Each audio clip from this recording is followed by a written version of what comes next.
Bonjour à tous, on se retrouve aujourd'hui dans une nouvelle vidéo pour vous expliquer comment bien estimer son bien.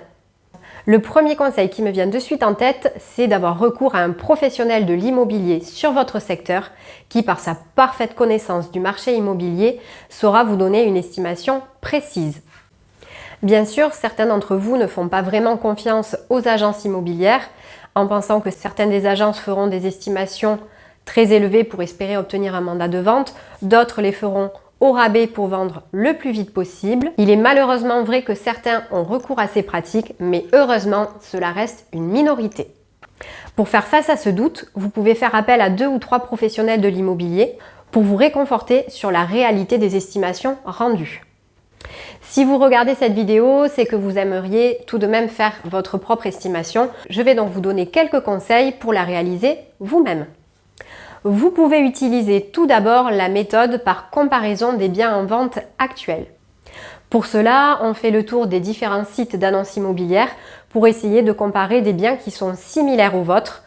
Il faut bien faire attention parce que le prix de vente affiché ne correspond pas forcément au prix de vente réel et il faut noter également depuis combien de temps le bien est mis en ligne.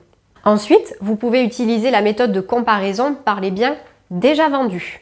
Sachez qu'il existe des sites qui permettent de retracer l'ensemble des biens déjà actés chez les notaires, tels que par exemple DVF. Cela vous permettra d'avoir une idée du prix de vente au mètre carré sur les biens qui se sont vendus sur votre secteur et qui sont similaires aux vôtres en termes de typologie. Enfin, il y a la méthode d'estimation par Internet. En effet, certains sites, tels que par exemple Meilleurs Agents, vont vous permettre de vous donner une idée approximative du prix de votre bien.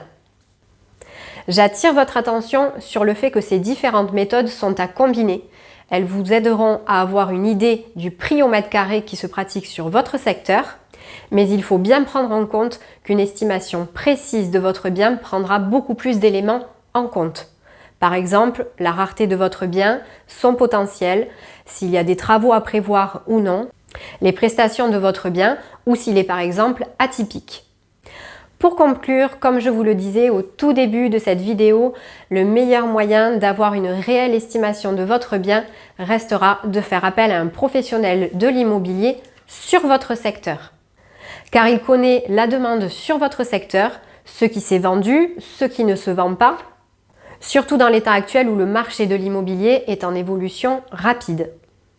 L'agent immobilier utilisera ces différentes méthodes, mais encore des méthodes plus poussées, telles par exemple que la méthode par capitalisation ou encore par rentabilité, etc. J'espère que ces conseils vous ont été utiles et que vous en ferez bon usage. Faites-nous part de vos expériences. Est-ce que vous avez déjà réalisé votre propre estimation? Était-elle juste? N'hésitez pas à nous faire un retour en commentaire. Sur ce, je vous dis à bientôt dans une prochaine vidéo.